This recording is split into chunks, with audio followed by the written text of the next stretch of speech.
Welcome back, everybody. This is Dave of Spider Monkey 2A, and we're back out at the range. And today we're gonna do, I'm gonna have to say it's gonna have to be part one of a video that I've been very excited to get out here and try, but the circumstances just haven't been right, but they are today. Stick around, should be a lot of fun.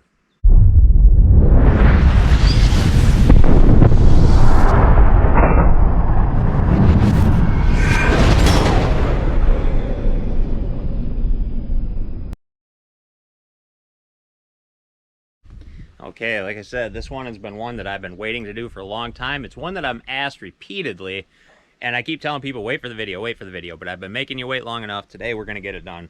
Today we're going to do what are the differences between the 6.5 Grendel and the 6.5 Creedmoor.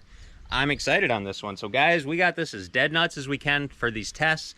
We got my Ruger American Predator 6.5 Grendel. This has a 22-inch barrel, and we have my Savage Axis 2 in 6.5 Creedmoor, also with a 22-inch barrel. And we also got 129 SSTs for the 6.5 Creedmoor.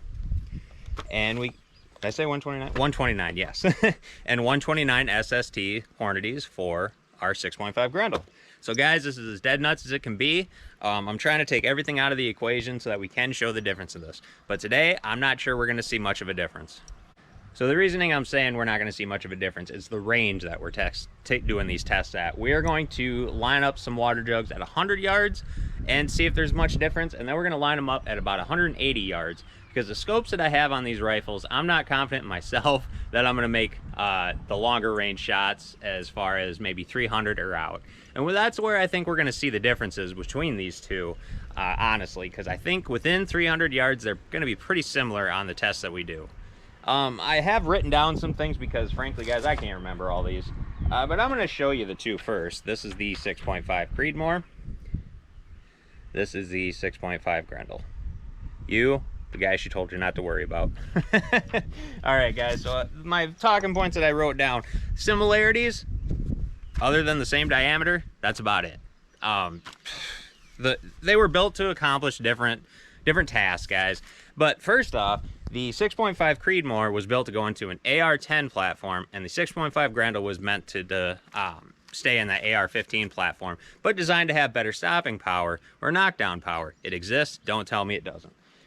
Other than that, the Grendel, yeah, like I said, it was just designed to have more power than that 223 or 556 because that wasn't having enough stopping power, knockdown power, same thing.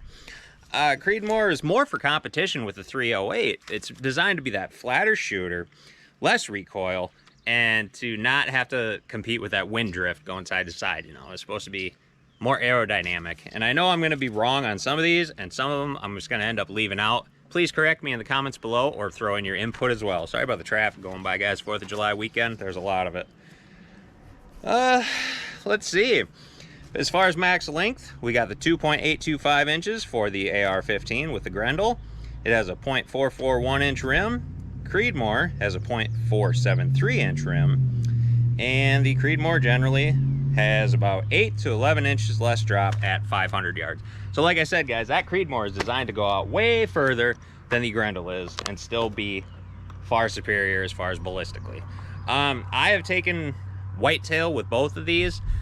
The Creedmoor I would have to put my money on as far as stopping power, knockdown power at closer ranges, and to take those longer range shots that you're more comfortable with. I'm more comfortable taking longer range shots with the Creedmoor than I am with the Grendel. Doesn't mean I'm not going to do it, but I'm just more comfortable and that I'm going to find my game closer at longer ranges. All right, enough talk. I'm sorry if I left out a bunch of talking points. Like I said, guys, I got to get this done. It is hot. I'm sweating balls already. Let's line these up and get our test underway. All right, guys, so we've got 3 water jugs lined up at 100 yards. I don't think we're going to catch it with it just being 3 jugs. I think we're going to pass right through. But I want to see what the devastation looks like through all 3 jugs. So first, we're going to start off with our 129 SSTs out of our 6.5 Grendel. We got both these dialed in at 100 yards. So hopefully, we don't have any issues as far as side shots and stuff. All right, here we go.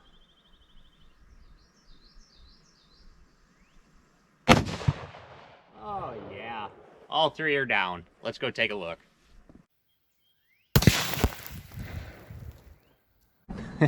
All right, guys, so we're using a different style of water jug today.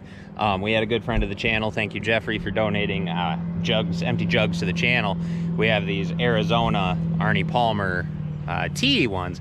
So they're thicker plastic, but that means they are just going to explode. And that's exactly what happened here. We're gonna have to go back and look at the footage.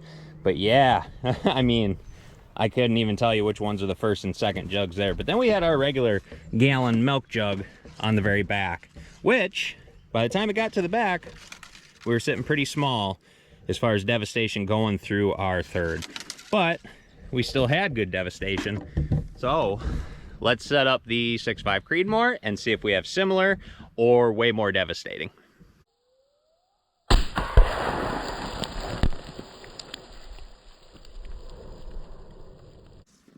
All right, guys, now we got the same thing lined up, 3 jugs at about 100 yards. We got our 6.5 Creedmoor, 129 SST as well. I don't know, guys. I think we might see a little more devastation on that third water jug. With these other jugs that we're using, these new jugs being so brittle, I think they're just gonna explode apart anyway. But a little bit different on that third water jug. All right, here we go. Holy cow. Let's go take a look. It's coming up to this. We're getting pretty similar as to what we did before with the first 2 jugs. They're a little bit of everywhere. We got some over there, over there. Let's take a look at that third water jug. Okay, so we were sitting like this. Pretty small entrance, and we hit right about that circle coming out. So actually, guys, that is pretty darn close to being the same, and we kind of figured that. But I don't know, I was hoping for a little bit more devastation out of that third jug. I'm not seeing anything in there. So let's move it out to a little bit longer range.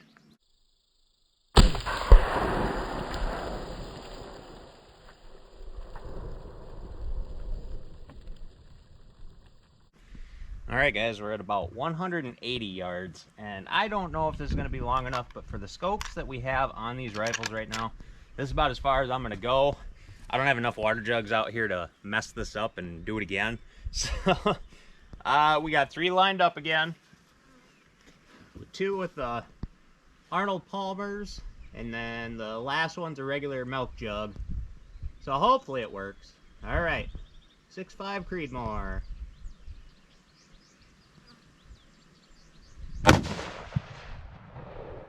All right, they are gone.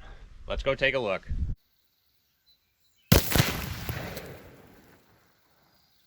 It is a sweaty mess out here today. All right, guys, as we're coming down to it, we're looking pretty similar as far as what happened with the Arnold Palmer Arizona jugs. Let's take a look at the third jug here, the water jug. And it was sitting up like this. Pretty good entrance wound there. And actually, really good exit devastation. That's pretty good. All right, are we going to get any different with the 6.5 Grendel at about 180 yards? I don't know. We're gonna have to line it up, take a look. I think the Creedmoor is gonna start having the advantage the further we get out. Like I said before, guys, within 300 yards, this test is, or these 2 are going to be kind of neck and neck. As we get out past that 300 yard mark, you're gonna see more of the 6.5 Creedmoor is gonna take over. But for what we're doing today, we're keeping it under 200 yards, just under 200 yards, so we may not see any difference. But let's line up the Grendel and take a look.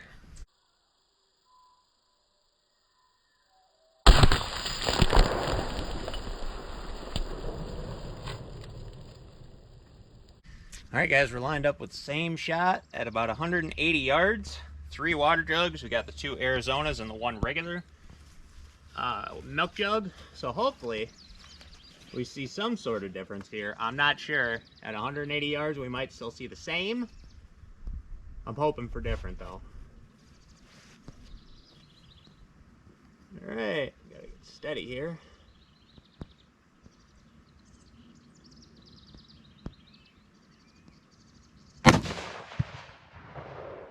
And they're gone. Let's go take a look. All right, guys, coming down. I'm not seeing as big a devastation on the first 2 jugs. the Arizona jugs. We definitely went through, caused some damage. But let's take a look at the third water jug. Wow. So we were sitting right like this. Hit a little low, but not too bad. Devastation looks pretty good. But guys, unfortunately, like I feared, we're gonna have to do this in another series as well. Another part to this. Sorry, my hair's sticking out. Within 300 yards, we're just not seeing much difference between the two, and we knew that was gonna happen, but we still had to try it out. So next time, we're gonna have to get some better scopes on these rifles, and we're gonna have to move it out a little bit further range. But for today, that's all we got.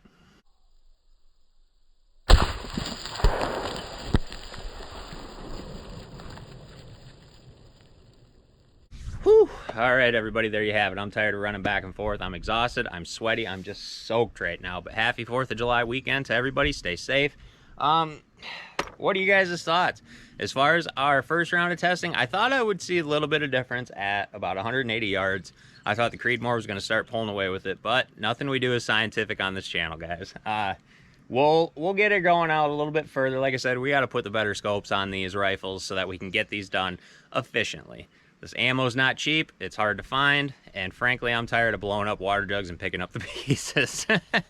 But I enjoy both of these rounds, both of these rifles. They are two of my favorites. I'm a 6.5 fanboy, and I'm an older boy. Like I said, I'm pushing that 40-year range. Guys, I do the good old-fashioned 270s and the 30-06s, and boy, oh boy, does that crowd hate the 6.5, and I don't know why.